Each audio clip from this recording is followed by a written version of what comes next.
یہ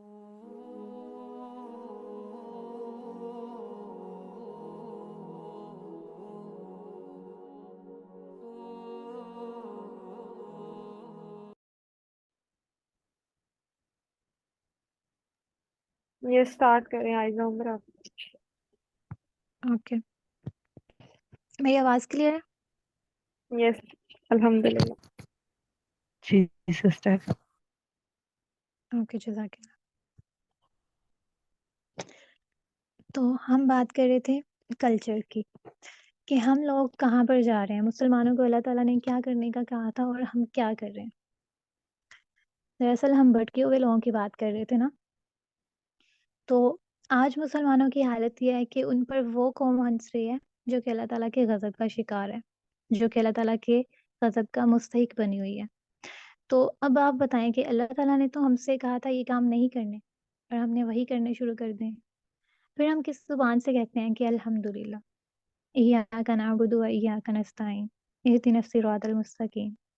کبھی سوچا ہے کیا ہم نے اس بارے میں کہ ہم کیا کر رہے ہیں اور کیا کہہ رہے ہیں؟ روز نماز میں کھڑے ہوتے ہیں، روز یہی کچھ کہتے ہیں، اور اپنی عملی زندگی میں ہم کیا کر رہے ہیں؟ ایسا کیوں ہوا ہے؟ ہم نے کیوں اس راستے کو چنا اور ہم سنت کو اپناتے ہوئے خوف کرتے ہیں؟ ہم شرم محسوس ہوتی ہے ہمیں.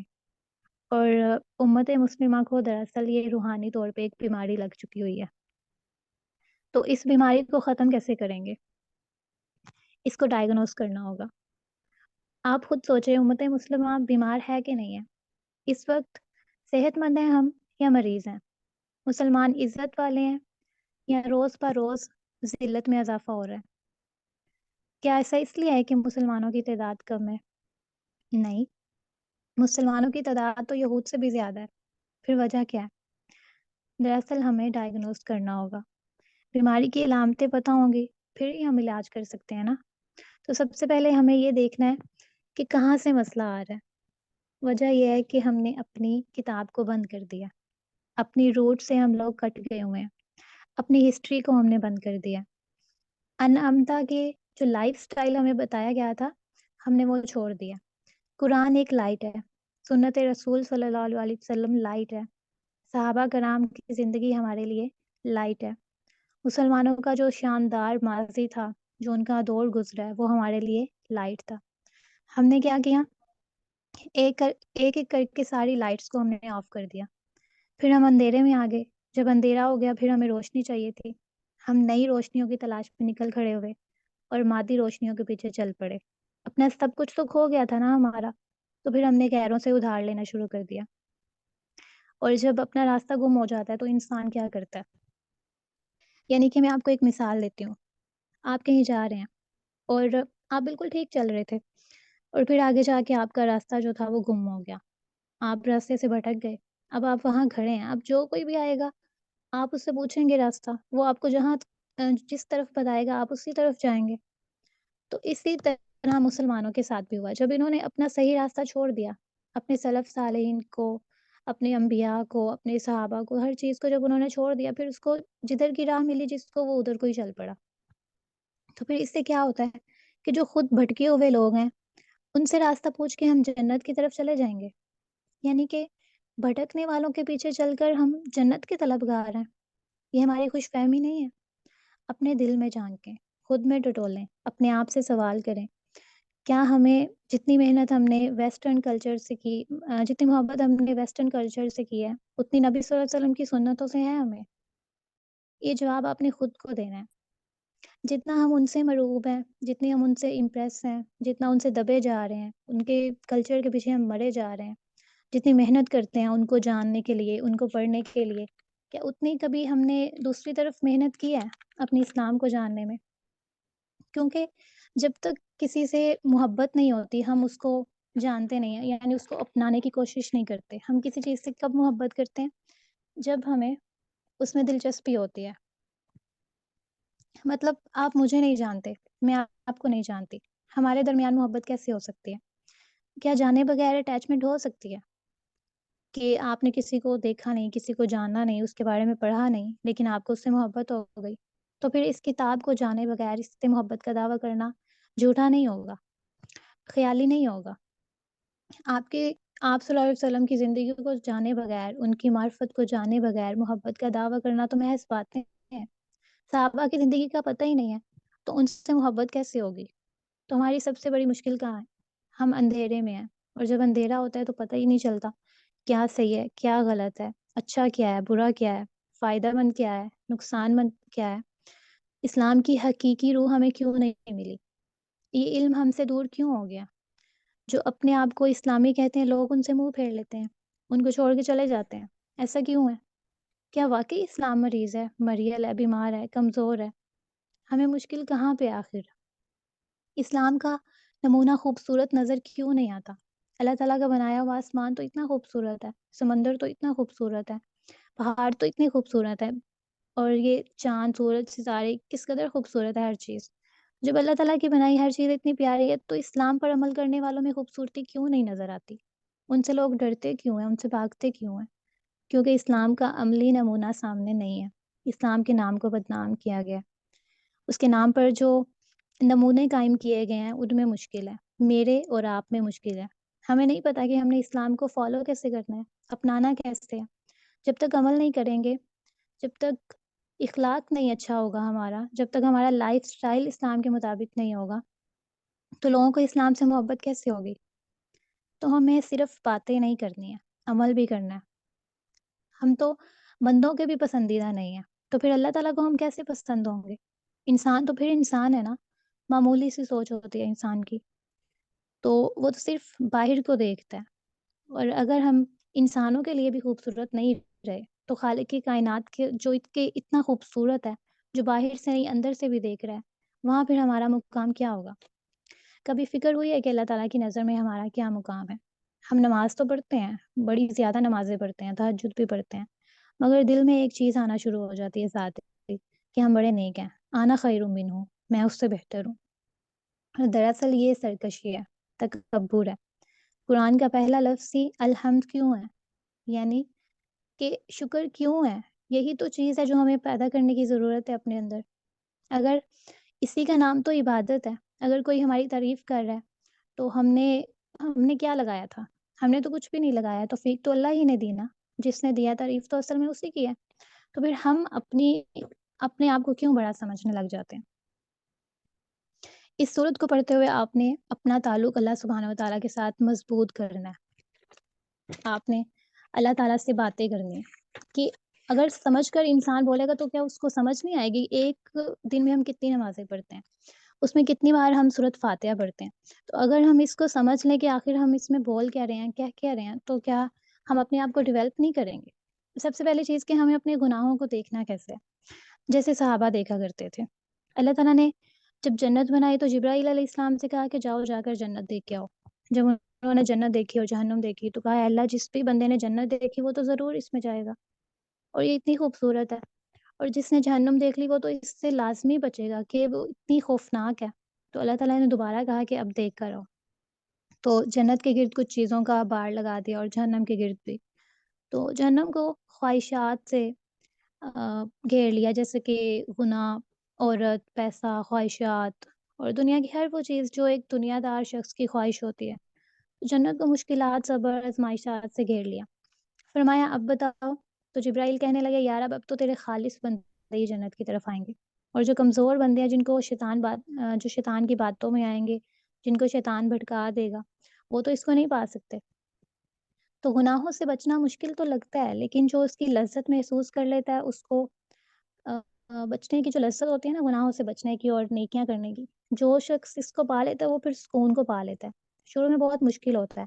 ایک سلف نے کہا کہ میں نے اپنے نفس کو 30 سال تک گھسیٹا، حتیٰ کہ وہ میرے تابع ہو گیا۔ پھر میں جو چیز وہ کہتے ہیں کہ میرے سامنے آتی، تو جس کی طرف میرا دل جاتا، مطلب جس کو پانے کے لیے میرا دل کرتا ہے، میں اس کو چھوڑ کر دوسری چیز کو چوز کرتا، تاکہ میرا نفس جو ہے وہ میرے کنٹرول میں آ جائے۔ تو گناہوں کی جو لذت ہے نا، وہ تو گناہ کرنے کے بعد ختم ہو جاتی ہے، مگر جو گناہ ہوتا ہے وہ ہمیشہ باقی رہتا ہے۔ اور نیکی جب انسان کرتا ہے تو اس میں مشقت اٹھاتا ہے، درد، تکلیف، بہت ساری آزمائشات ہوتے ہیں، بہت ساری چیزیں ہوتی ہیں، مگر یہ چیزیں ساتھ ہی ختم ہو جاتی ہیں، اور جو باقی بچتا ہے وہ اس کی نیکی ہوتی ہے، جو باقی رہتی ہے ہمیشہ۔ اور پھر جب نیکی اور عبادت کی لذت دل میں آنا شروع ہو جائے تو گناہوں سے نفرت خود بخود ہونے لگتی ہے۔ رات کو اٹھ کر عبادت کرنے والوں کو جو سکون ملتا ہے نا، اس کا گناہوں سے کوئی مقابلہ نہیں ہے۔ پھر بندہ کہتا ہے کہ یار اب اگر میرا تجھ سے رشتہ محبت کا ہے تو پھر جو زمین پر ہے وہ میرے لیے مٹی ہے، اس کی کوئی قدر و قیمت نہیں ہے۔ صرف شروع میں انسان کو محنت کر کے بچنا پڑتا ہے، پھر جب نفس ہمارا قابو میں آ جاتا ہے تو پھر عبادت میں لذت ملنے لگتی ہے۔ امام شافعی رحمۃ اللہ فرماتے ہیں کہ اللہ کے راستے پر خوش قسمتی سے چل پڑے ہو تو تیز بھاگو۔ تیز بھاگنا اگر کسی وجہ سے مشکل ہے تو آہستہ بھاگ لو۔ تھک گئے ہو تو چل لو، یہ بھی مشکل ہے تو گھسیٹ لو، مگر واپسی کا نہیں سوچو۔ اور پھر سب سے بڑی چیز جو ہمارے پاس دین نعمت ہے، سورۃ المائدہ آیت نمبر 3 میں اللہ تعالیٰ فرماتے ہیں کہ دین تو نعمت ہے، تو پھر ایسی نعمت کو ہم کیوں چھوڑے ہوئے ہیں؟ آج کے بعد اپنا تعلق اللہ سبحانہ و تعالیٰ سے، اپنا کمیونیکیشن بحال کریں اور خود کو محسوس کریں، اپنے اندر محسوس کریں کہ آپ کو کیا چیز ڈیولپ کرنی چاہیے اپنے اندر۔ اور فاتحہ کا مطلب کیا تھا؟ کھولنے والی۔ اس نے آپ کا راستہ آج سے کھول دیا، آگے چلنا آپ کا کام ہے۔ وما علینا الا البلاغ المبین۔ اگر کسی کا کوئی کویسچن ہے، کوئی بات کرنا چاہے تو کر سکتے ہیں۔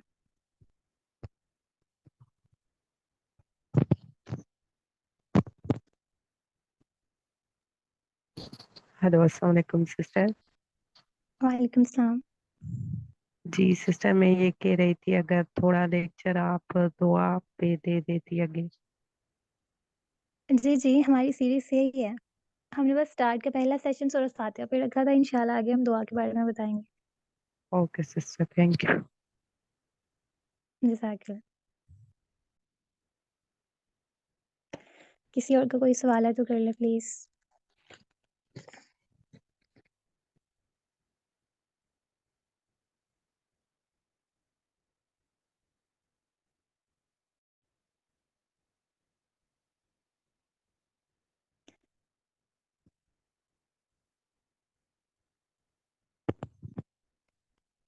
حمزہ آپ ہی اینڈ کریں پھر۔ السلام علیکم، میں بس تھوڑا سا ایڈ اپ کروں گی اس کے اندر۔ السلام علیکم ورحمۃ اللہ وبرکاتہ، اعوذ باللہ من الشیطان الرجیم، بسم اللہ الرحمن الرحیم۔ جزاکم اللہ خیرن کثیرا، عائزہ نے بہت اچھا بیان کیا، سارا کچھ قریباً کور ہوا ہے الحمدللہ۔ بس تھوڑا سا سٹارٹ میں میں بتاؤں گی الحمدللہ ہی رب العالمین کو تھوڑا سا بیان کرنا چاہوں گی میں۔ الحمدللہ ہی رب العالمین، الحمد کے اندر جو ہے نا اتنی خوبصورتی چھپی ہوئی ہے کہ جب ہم لوگ الحمد کو اسکالرس کھولتے ہیں تو جیسے ہم لوگ گلاب کے پھول کھلتا ہے تو اسکالرس کہتے ہیں کہ الحمد کے اندر جو ہے نا اتنی خوبصورتی چھپی ہوئی ہے کہ اللہ سبحانہ و تعالیٰ نے جب قرآن کو کھولا تو الحمد کا لفظ اس کے اندر الف اور لام کا سرا ڈالا گیا حمد کے ساتھ۔ تو الحمد کے اندر اللہ سبحانہ و تعالیٰ کی نہ صرف تعریف ہوتی ہے بلکہ تمام تر شکر ہوتا ہے۔ جب ہم لوگ کسی بھی چیز کو دیکھتے ہیں تو ہم لوگ اس دنیا کی کوئی بھی بنائی ہوئی چیز دیکھتے ہیں تو اس کی ہم لوگ یا تو تعریف کرتے ہیں یا پھر اس کے اوپر شکر ادا کرتے ہیں اپنے اللہ کا۔ لیکن دنیاوی چیزوں میں دیکھیں، لائک ہم لوگ کوئی گاڑی دیکھتے ہیں یا کوئی بھی چیز دیکھتے ہیں، کوئی خوبصورت چیز دیکھتے ہیں تو ہم اس کی یا تو تعریف کرتے ہیں یا پھر ایک ہی چیز کر رہے ہوتے ہیں، یا ہم اس کا شکر کر رہے ہوتے ہیں یا اس کی تعریف کر رہے ہوتے ہیں۔ لیکن ایک اللہ سبحانہ و تعالیٰ کی وہ واحد ذات ہیں جو جس کا ہم لوگ جب شکر کرتے ہیں تو ساتھ ساتھ اس کی تعریف کرتے ہیں تو شکر بھی ادا کرتے ہیں۔ اس لیے الحمد کو اللہ سبحانہ و تعالیٰ نے جب قرآن کو شروع کیا، یعنی کہ اوپننگ سینٹینس ہوا اس کا، تو الحمد سے سٹارٹ ہوا کہ الحمد للہ رب العالمین۔ اور پھر رب کے اندر بھی وہ تمام چیزیں کہ ہمارا مربی ہے اللہ سبحانہ و تعالیٰ، ہمیں پیدا کرنے والا ہے۔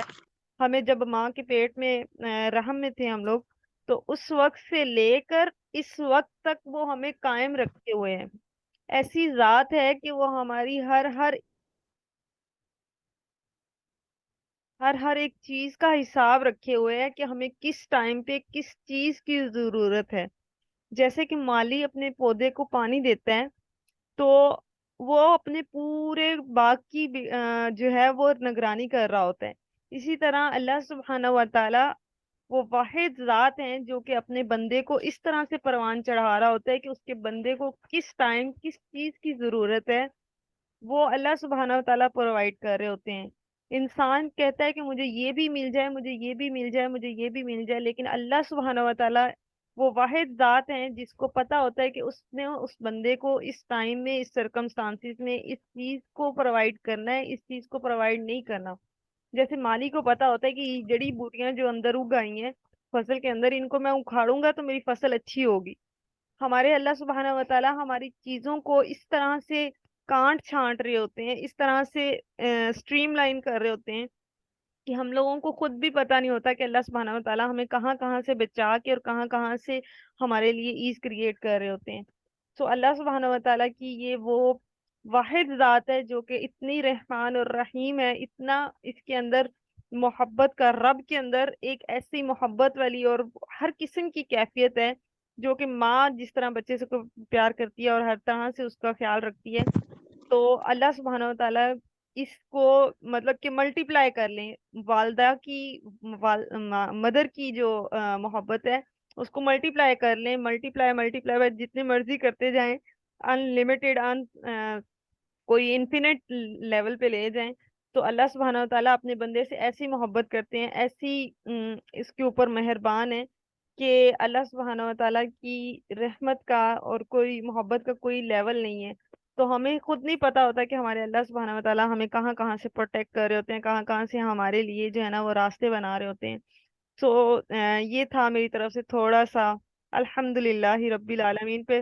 باقی الحمد للہ آئزہ نے بہت اچھا جو ہے نا اس کو کور اپ کیا ہے، اور انشاءاللہ یہ تھوڑا سا تھا سورۃ فاتحہ پہ ہم لوگوں نے رکھا سٹارٹنگ میں، تاکہ ہمیں پتہ لگے کہ اللہ سبحانہ و تعالیٰ نے قرآن میں جب سورۃ فاتحہ اتاری تو اس کو بھی دو حصوں میں ڈیوائڈ کر دیا، اپنے درمیان میں اور ایک اپنے بندے کے درمیان میں۔ ٹھیک ہے، تو اس میں عائزہ نے بہت اچھا بیان کیا پہلے، اور پھر ابھی ہم لوگ نیکسٹ جو ہماری سیریز ہوگی وہ اسماء الحسنہ پہ ہوں گی، اور اسماء الحسنہ کی امپورٹنس، اینڈ دین پھر ہم لوگ موو کریں گے ٹورڈ دعا سیریز انشاءاللہ، جس میں ہم آپ لوگوں کی ڈریم دعاز کو جو ہے نا وہ ڈیزائن کرنا بتائیں گے۔ کچھ بلاک بیریئرز ہوتے ہیں جو کہ ہمیں دعاؤں کو کرنے سے روک رہے ہوتے ہیں، کچھ ایسی چیزیں ہوتی ہیں جو کہ ہمیں اپنی دعاؤں میں ہنڈرنس کر رہی ہوتی ہیں، تو وہ ساری چیزیں ہم لوگ ون بائی ون اس کو دیکھیں گے، اور پھر ہم لوگ اپنی دعاؤں کو ڈیزائن کریں گے، لاسٹ پہ ہم لوگ دیکھیں گے کہ ان کو ہم لوگوں نے کس طرح سے کنکریٹ اور اسپیسیفک کرنا ہے، اور پھر لاسٹ پہ ایمپلیفیکیشن اور میگنیفیکیشن، اینڈ دین ہم لوگ اپنی ہیبٹس کے اوپر دیکھیں گے کہ ہم لوگوں نے دعاؤں کی ہیبٹ کیسے ڈیولپ کرنی ہے انشاءاللہ۔ جزاکم اللہ خیرن کثیرہ، السلام علیکم ورحمۃ اللہ وبرکاتہ۔ ٹھیک ہے، تو ہم اینڈ کریں؟